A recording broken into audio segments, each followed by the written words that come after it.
Que bom falar com você mais uma vez, que bom estar com você mais uma vez aqui no seu computador, na sua televisão, juntos no seu celular, estudando a Palavra de Deus. Mas eu quero te lembrar que a nossa conversa, a nossa apresentação, a nossa reflexão sobre o capítulo do dia não substitui a nossa comunhão com o Senhor particular, nem qualquer outro programa, por melhor que seja, da TV Novo Tempo. Seja ele o programa do pastor Luiz Gonçalves, do pastor Arilton, todos os programas são excelentes, mas eles não substituem a necessidade que eu tenho, que você tem, de passarmos tempo com o Senhor. Às vezes nós estamos em anemia espiritual porque não oramos, não lemos a Bíblia, fraqueza porque nós não consultamos e não buscamos o Senhor. E às vezes achamos que temos tudo, somos capazes de decidir por nós mesmos, pela nossa experiência, porque já somos pessoas cristãs há muito tempo, ou no trabalho porque já temos muito conhecimento. É verdade que Deus nos dá sabedoria, Deus nos deu condições, para muitas condições de estudar ou de trabalhar, de adquirir experiência, mas nós precisamos diariamente da ajuda do Senhor, porque Ele conduz a gente, Ele dirige a nossa vida. Eu fico pensando e às vezes gosto de comparar a direção de Deus com a direção de um GPS. Às vezes eu sei para onde eu tenho que ir, eu sei o caminho, mas eu gosto de colocar ali o GPS, o Waze, por exemplo, porque ele me diz se o caminho, se há muito trânsito, se não há muito trânsito, às vezes me indica um caminho melhor para que eu possa chegar mais rápido. Assim é o Senhor Jesus. Ele indica o caminho que nós devemos seguir e também o melhor caminho a seguir. Ele nos dá sabedoria, Ele aclara as situações e às vezes nos encontramos, por exemplo, em um lugar sem saída, e não sabemos se vamos virar para a direita ou para a esquerda, ou o que faremos agora, se vamos retornar. E às vezes são situações tão difíceis, né? Mas se nós confiarmos no Senhor, Ele abre as portas, Ele ilumina a nossa mente e nos ajuda a avançar. Por isso eu quero orar agora por você e com você. E para pedir sabedoria a Deus para o capítulo 42, que é o capítulo que vamos estudar hoje. Vamos orar. Querido Pai, obrigado pela Tua bênção, pela Tua sabedoria, pela Tua disposição em nos ajudar e nos dar condições para entendermos a Tua palavra. Ajuda-nos agora, oramos em nome de Jesus. Amém. Muito bem, o capítulo 42, ele fala das câmaras que foram construídas para os sacerdotes, o seu uso, as medidas do átrio exterior. E do versículo 1 até o 14, então, aparece várias apresentações aqui com respeito ao templo, porque o capítulo 42 é uma continuação. O capítulo começa lá atrás, para você ter uma noção, do capítulo 40, nós lemos anteontem, depois o 41, e aí o 42 apresenta o mesmo tema. Então aqui, do verso 1 até o 14, ao norte e ao sul do átrio, separando o templo e o edifício oriental, havia uma construção para os sacerdotes, com 60 metros de comprimento e 30 metros de largura e com 3 andares. Já estou colocando em metros aqui, aparece em côvados, uma medida, forma de medir bíblica, né? Mas nós estamos já colocando em metros para você ter uma noção melhor. Então, havia também uma porta na parede mais comprida, de frente para o átrio externo. A entrada possuía um caminho medindo 6 metros por 60 centímetros. E apenas o edifício norte aqui é descrito, mas aparentemente o edifício sul era idêntico ou bastante parecido. Paralela ao muro oriental, a sua porta havia uma parede com 30 metros de comprimento.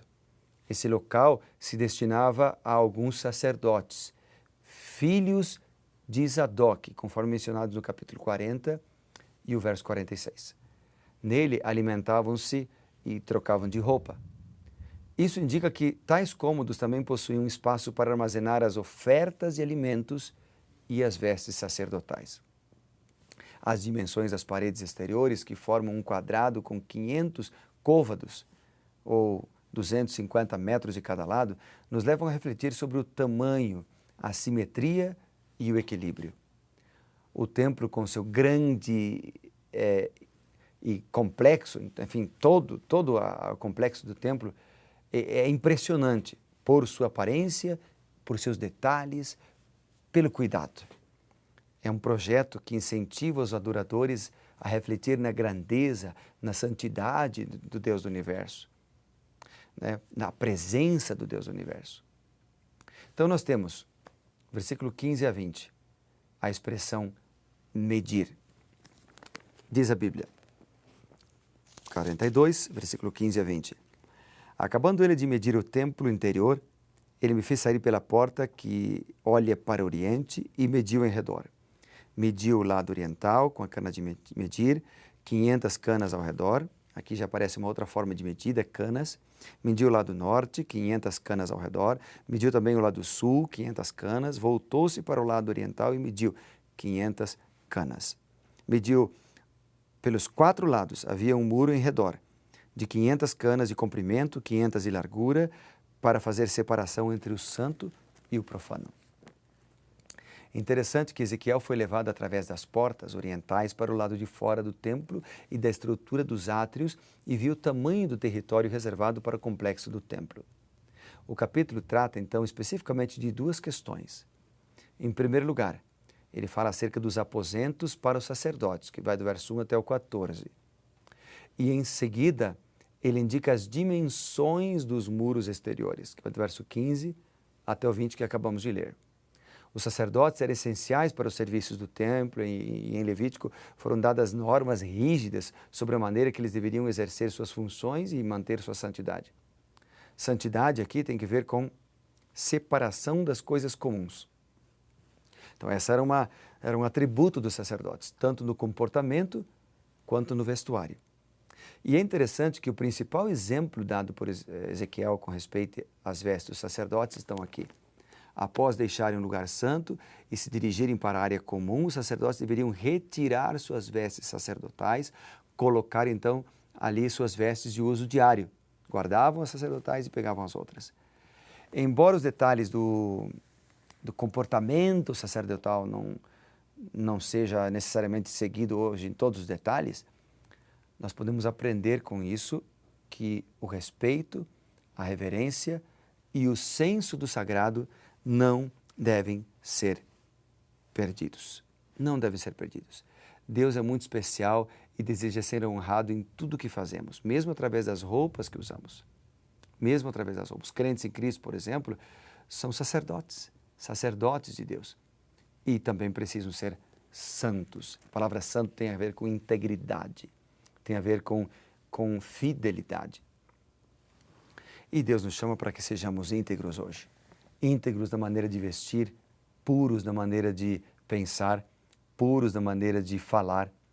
Se palavrões saem da nossa boca, se gostamos de assistir vídeos, por exemplo, pornográficos ou imorais, ou piadas sujas que denigrem a imagem da mulher, ou de pessoas por causa de uma raça, não estamos sendo puros. Não estamos seguindo o padrão de santidade que Deus exige de cada um de nós.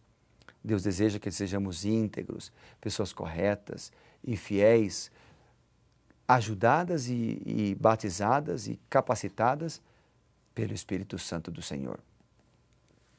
A descrição do templo, ela nos dá uma pequena ideia do quanto nosso Deus valoriza a ordem e a atenção aos detalhes. Tudo que Deus faz, Ele faz bem.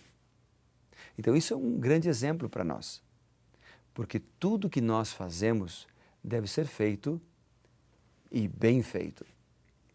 Há uma frase no aeroporto de Brasília, que não sei se ainda está lá até hoje, mas eu me lembro que há um tempo atrás, quando chegava no aeroporto, havia uma frase que dizia assim: tudo que merece ser feito, merece ser bem feito. E assim é com os capítulos que estamos lendo agora, que mostram os detalhes do templo, que mostram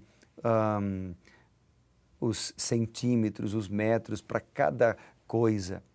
Então, o templo de Deus, que era construído para Deus, ele devia ser bem feito. A obra do Senhor devia ser bem feita. E há um texto na Bíblia que diz: maldito que fizer a obra do Senhor, maldito o homem que fizer a obra do Senhor relaxadamente. Deus espera que sejamos pessoas íntegras, mas Deus espera que sejamos pessoas que deem o seu melhor, que dão o seu melhor para as coisas de Deus e no nosso trabalho, no nosso dia a dia também. Então, Ele nos ajuda para isso, Ele nos dá sabedoria para isso. O capítulo 42 hoje é apenas uma motivação. Mostra o cuidado que Deus teve no passado e nos motiva hoje a fazer o nosso melhor em tudo aquilo que fizermos. O cristão deve ser identificado como aquele que faz um bom trabalho. Se um cristão mente no comércio, se um cristão faz um trabalho pela metade, se um cristão vende uma coisa dizendo que tem uma característica e não tem, se um cristão não está disposto a ser íntegro na sua palavra, ele não está disposto a seguir a Deus, não será abençoado por Deus e seguramente não seguirá os princípios que estão arrolados no capítulo 42. Então, quando eu li o capítulo 42, ele falou muito para mim disto. De um Deus que quer fazer o melhor, de um Deus que quer que eu faça o melhor, de um Deus que preza pela excelência. Essa seria a palavra do capítulo 42. Se podemos resumir o capítulo 42 de uma palavra, seria excelência. Deus não espera nada mais de nós do que isso. Excelência em tudo. Vamos orar por isso? Vamos buscar de Deus sempre o melhor? Vamos orar então. Querido Pai, bondoso Deus, obrigado porque o Senhor cuida de nós. Nós queremos ser excelentes em tudo. No trabalho espiritual, trabalho para Deus, no trabalho secular, na nossa empresa, no nosso trabalho, na escola, em tudo que fizermos. Queremos dar o nosso melhor. Abençoa-nos então, Senhor, em nome de Jesus. Amém. Que Deus te abençoe, que Deus te guarde e que o princípio da excelência possa marcar a tua vida. Um grande abraço e seja revivado por sua palavra.